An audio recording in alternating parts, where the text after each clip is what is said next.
We see this moral confusion when Israel is falsely accused of genocide, when we defend ourselves against enemies who try to commit genocide against us.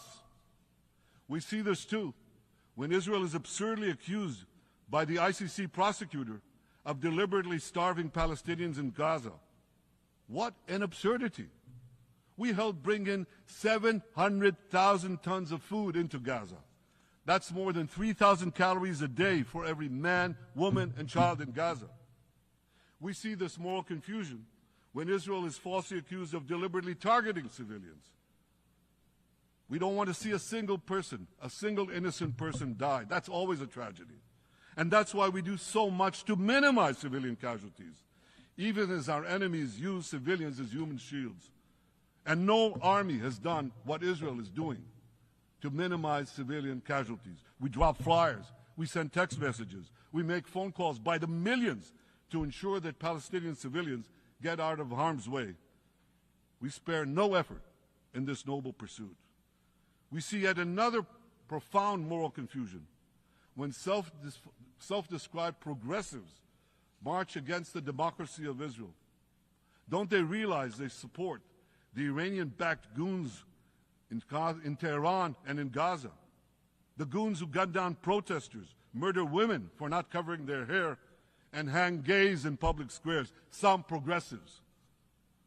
According to the U.S. Director of National Intelligence, Iran funds and fuels many of the protesters against Israel. Who knows, maybe some of the protesters, or even many of the protesters outside this building now. Ladies and gentlemen, King Solomon, who reigned in our eternal capital, Jerusalem, 3,000 years ago, proclaimed something that is familiar to all of you. He said, "There is nothing new under the sun." Well, in an age of space travel, quantum physics, and artificial intelligence, some would argue that's a debatable statement. But one thing is undeniable. There is definitely nothing new at the United Nations.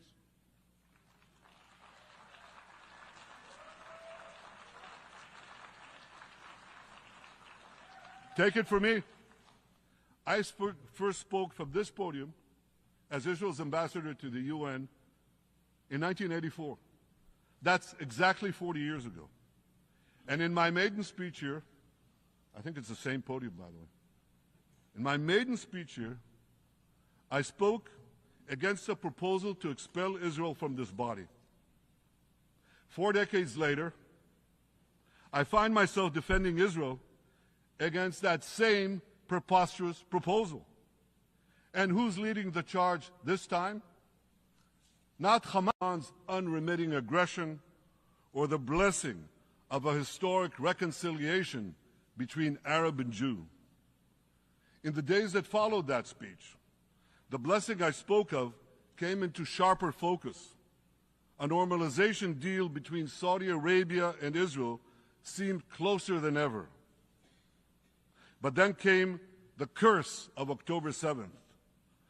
Thousands of Iranian-backed Hamas terrorists from Gaza burst into Israel in pickup trucks, on motorcycles, and they committed unimaginable atrocities. They savagely murdered 1,200 people. They raped and mutilated women. They beheaded men. They burned babies alive. They burnt entire families alive, babies, children, parents, grandparents, in scenes reminiscent of the Nazi Holocaust. Hamas kidnapped 251 people from dozens of different countries, dragging them into the dungeons of Gaza.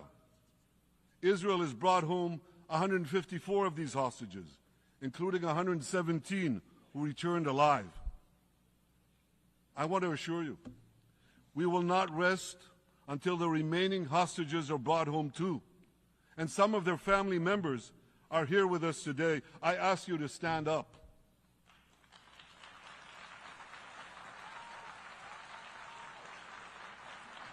With us is Eli Stevie, whose son Idan was abducted from the Nova Music Festival. That was his crime.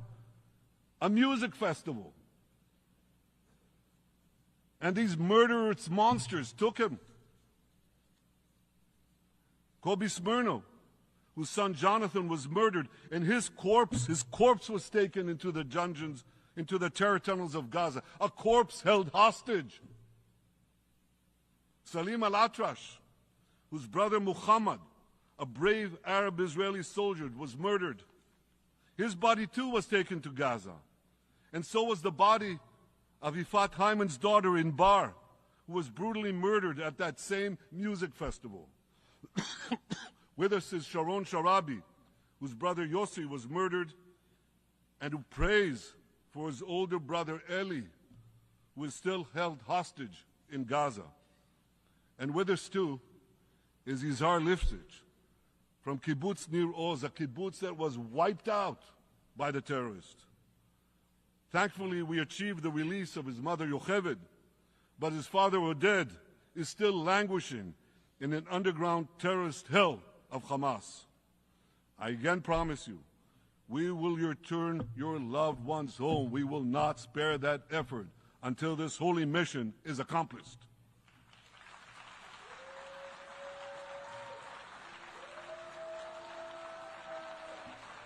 Ladies and gentlemen, the curse of October 7th began when Hamas invaded Israel from Gaza. But it didn't end there. Israel was soon forced to defend itself on 6 more war fronts organized by Iran. On October 8th, Hezbollah attacked us from Lebanon. Since then, they fired over 8,000 rockets at our towns and cities, at our civilians, at our children. 2 weeks later, the Iran-backed Houthis in Yemen launched drones and missiles at Israel, the first of 250 such attacks, including one yesterday aimed at Tel Aviv. Iran's Shiite militias in Syria and Iraq have targeted Israel dozens of times over the past year as well. Fueled by Iran, Palestinian terrorists in Judea and Samaria perpetrated scores of attacks there and throughout Israel. And last April, for the first time ever, Iran directly attacked Israel from its own territory, firing 300 drones, cruise missiles, and ballistic missiles at us. I have a message for the tyrants of Tehran. If you strike us, we will strike you. There is no place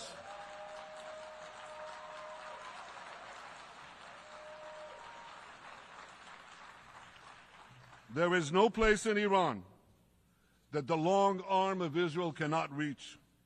And that's true of the entire Middle East. Far from being lambs led to the slaughter, Israel's soldiers have fought back with incredible courage and with heroic sacrifice. And I have another message for this assembly and for the world outside this hall. We are winning.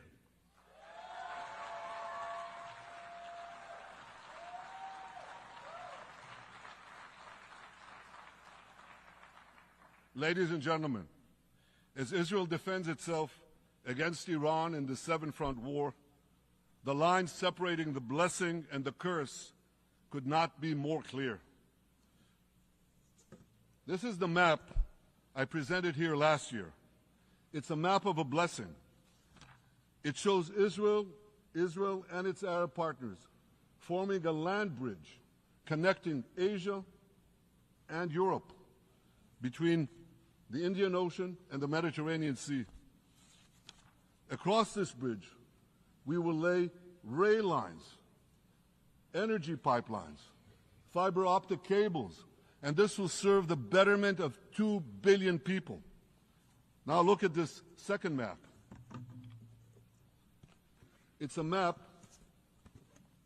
Look at the second map. It's a map of a curse. It's a map of an arc of terror that Iran has created and imposed from the Indian Ocean to the Mediterranean. Iran's malignant arc has shut down international waterways. It cuts off trade. It destroys millions, destroys nations from within, and inflicts misery on millions. On the one hand, On the one hand, a bright blessing, a future of hope. On the other hand, a dark future of despair. And if you think this dark map is only a curse for Israel, if you think that, then you should think again. Because Iran's aggression, if it's not checked, will endanger every single country in the Middle East and many, many countries in the rest of the world. Because Iran seeks to impose its radicalism well beyond the Middle East. That's why it funds terror networks on 5 continents. That's why it builds ballistic missiles for nuclear warheads to threaten the entire world. For too long, the world has appeased Iran. It turns a blind eye to its internal repression. It turns a blind eye to its external aggression. Well, that appeasement must end. And that appeasement must end now.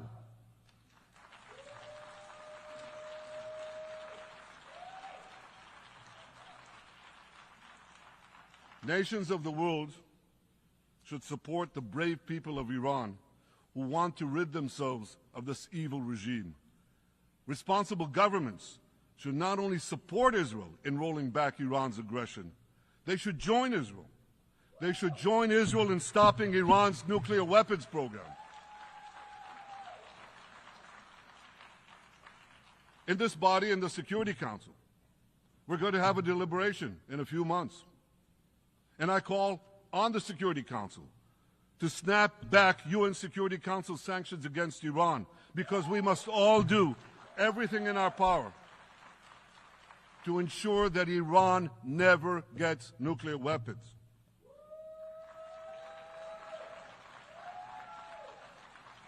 For decades, I've been warning the world against Iran's nuclear program. Our actions delayed this program by perhaps a decade, but we haven't stopped it. We've delayed it, but we haven't stopped it. Iran now seeks to weaponize its nuclear program for the sake of the peace and security of all your countries. For the sake of the peace and security of the entire world, we must not let that happen. And I assure you, Israel will do everything in its power to make sure it doesn't happen.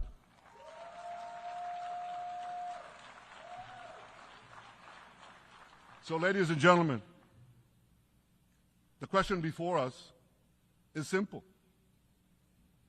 Which of these 2 maps that I showed you will shape our future? Will it be the blessings of peace and prosperity for Israel, our Arab partners, and the rest of the world?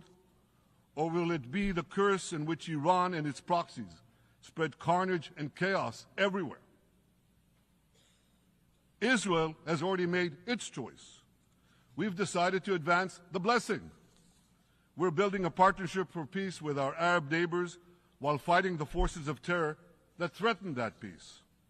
For nearly a year, the brave men and women of the IDF have been systematically crushing Hamas's terror army that once ruled Gaza. On October 7th, the day of that invasion into Israel, that terror army numbered nearly 40,000 terrorists. It was armed with more than 15,000 rockets. It had 350 miles of terror tunnels, an underground network bigger than the New York subway system, which they used to wreak havoc above and below ground. A year later, the IDF has killed or captured more than half of these terrorists, destroyed over 90% of their rocket arsenal, and eliminated the key segments of their terror tunnel network. In major military operations,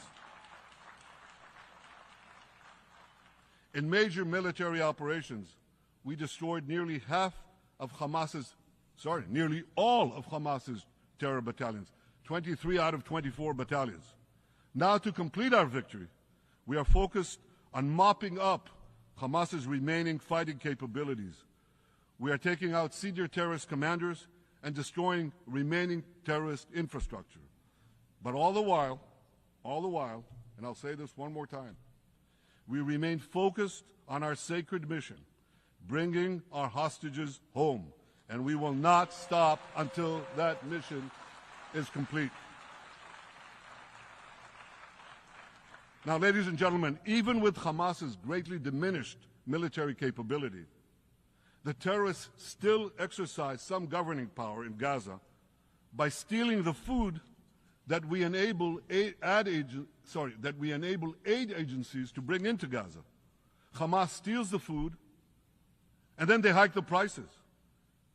They feed their bellies, and then they fill their coffers with money that they extort from their own people. They sell the stolen food at exorbitant prices. And that's how they stay in power. Well, this too has to end, and we're working to bring it to an end.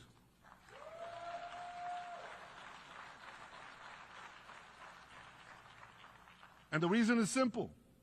Because if Hamas stays in power, it will regroup, rearm, and attack Israel again and again and again, as it is vowed to do. So Hamas has got to go.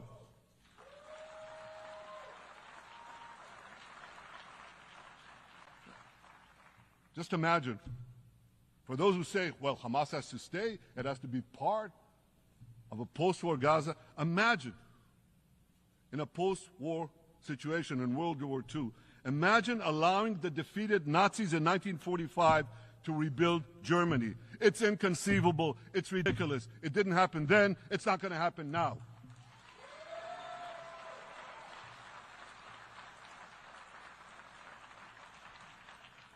This is why Israel will reject any role for Hamas in a post-war Gaza. We don't seek to resettle Gaza. What we seek is a demilitarized and de-radicalized Gaza. Only then can we ensure that this round of fighting will be the last round of fighting. We are ready to work with regional and other partners to support a local civilian administration in Gaza committed to peaceful coexistence. As for the hostages, I have a message for the Hamas captors. Let them go. Let them go. All of them. Those alive today must be returned alive, and the remains of those whom you brutally killed must be returned to their families. Those families here with us today, and others in Israel, deserve to have a resting place for their loved ones, a place where they can grieve and remember them. This war, ladies and gentlemen, this war can come to an end now. All that has to happen is for Hamas to surrender, lay down its arms, and release all the hostages. But if they don't, we will fight until we achieve victory, total victory. There is no substitute for it.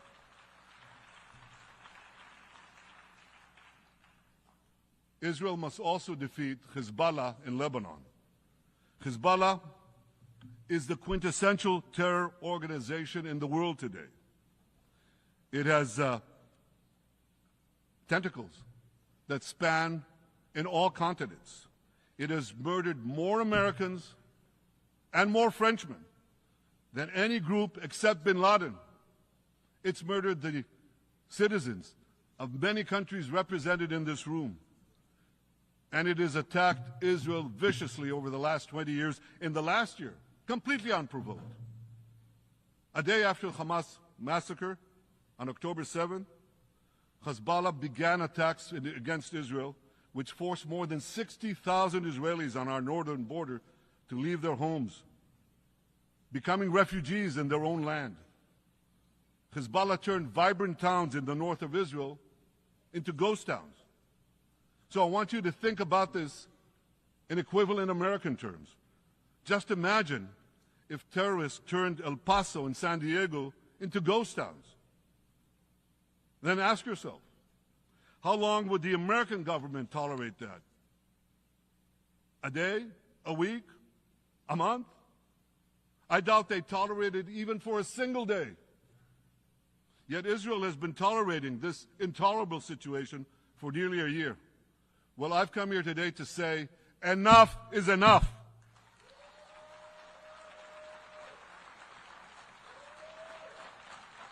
We won't rest until our citizens can return safely to their homes. We will not accept a terror army perched on our northern border, able to perpetrate another October 7th-style massacre. For 18 years, Hezbollah brazenly refused to implement UN Security Council Resolution 1701, which requires it to move its forces away from our borders. Instead, Hezbollah moved right up to our border. They secretly dug terror tunnels to infiltrate our communities and indiscriminately fired thousands of rockets into our towns and villages. They fire these rockets and missiles not from military sites, not from that. They do that too. But they fire those rockets and missiles after they place them in schools, in hospitals, in apartment buildings, and in the private homes of the citizens of Lebanon. They endanger their own people. They put a missile in every kitchen, a rocket in every garage.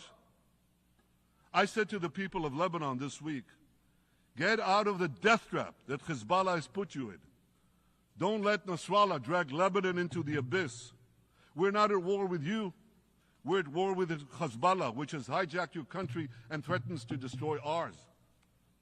As long as Hezbollah chooses the path of war, Israel has no choice, and Israel has every right to remove this threat and return our citizens to their homes safely. And that's exactly what we're doing.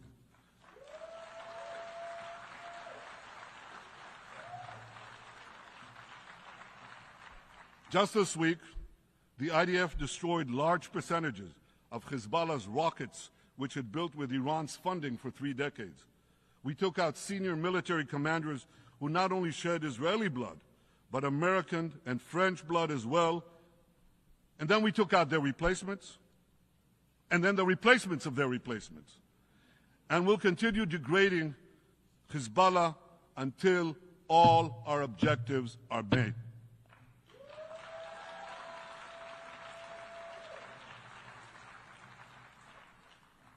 Ladies and gentlemen, we're committed to removing the curse of terrorism that threatens all civilized societies.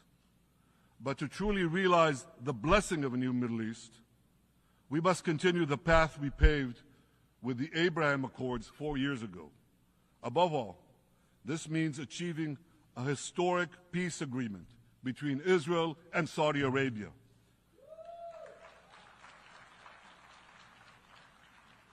And having seen the blessings that we've already brought with the Abraham Accords, the millions of Israelis who've already flown back and forth across the Arabian Peninsula, over the skies of Saudi Arabia, to the Gulf countries, the trade, the tourism, the joint ventures, the peace, I say to you, what blessings such a peace with Saudi Arabia would bring. It would be a boon to the security and economy of our two countries. It would boost trade and tourism across the region. It would help transform the Middle East into a global juggernaut. Our two countries could cooperate on energy, water, agriculture, artificial intelligence, and many, many other fields. Such a peace, I'm sure, would be a true pivot of history. It would usher in a historic reconciliation between the Arab world and Israel, between Islam and Judaism, between Mecca and Jerusalem. While Israel is committed to achieving such a peace, Iran and its terror proxies are committed to scuttling it. That's why one of the best ways to foil Iran's nefarious designs is to achieve the peace. Such a peace would be the foundation for an even broader Abrahamic alliance. And that alliance would include the United States, Israel's current Arab peace partners, Saudi Arabia, and others who choose the blessing of peace. It would advance security and prosperity across the Middle East and bring enormous benefits to the rest of the world. With American support and leadership, I believe this vision can materialize, and much sooner than people think. And as the Prime Minister of Israel, I will do everything in my power to make it happen. This is an opportunity that we and the world should not let go by.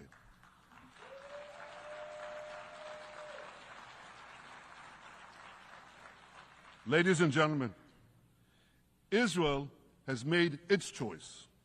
We seek to move forward to a bright age of prosperity and peace. Iran and its proxies have also made their choice. They want to move back to a dark age of terror and war. And now I have a question. And I pose that question to you. What choice will you make? Will your nation stand with Israel? Will you stand with democracy and peace? Or will you stand with Iran, a brutal dictatorship that subjugates its own people, exports terrorism across the globe? In this battle between good and evil, there must be no equivocation. When you stand with Israel, you stand for your own values and your own interests. Yes, we're defending ourselves, but we're also defending you against a common enemy that through violence and terror seeks to destroy our way of life. So there should be no confusion about this. But unfortunately, there is a lot of it in many countries and in this very hall, as I've just heard. Good is portrayed as evil, and evil is portrayed as good. We see this moral confusion when Israel is falsely accused of genocide, when we defend ourselves against enemies who try to commit genocide against us. We see this too when Israel is absurdly accused by the ICC prosecutor of deliberately starving Palestinians in Gaza. What an absurdity! We helped bring in 700,000 tons of food into Gaza. That's more than 3,000 calories a day for every man, woman, and child in Gaza. We see this moral confusion when Israel is falsely accused of deliberately targeting civilians. We don't want to see a single person, a single innocent person die. That's always a tragedy. And that's why we do so much to minimize civilian casualties, even as our enemies use civilians as human shields. And no army has done what Israel is doing to minimize civilian casualties. We drop flyers, we send text messages, we make phone calls by the millions to ensure that Palestinian civilians get out of harm's way. We spare no effort in this noble pursuit. We see yet another profound moral confusion when self-described progressives march against the democracy of Israel. Don't they realize they support the Iranian-backed goons in Tehran and in Gaza, the goons who gun down protesters, murder women for not covering their hair, and hang gays in public squares? Some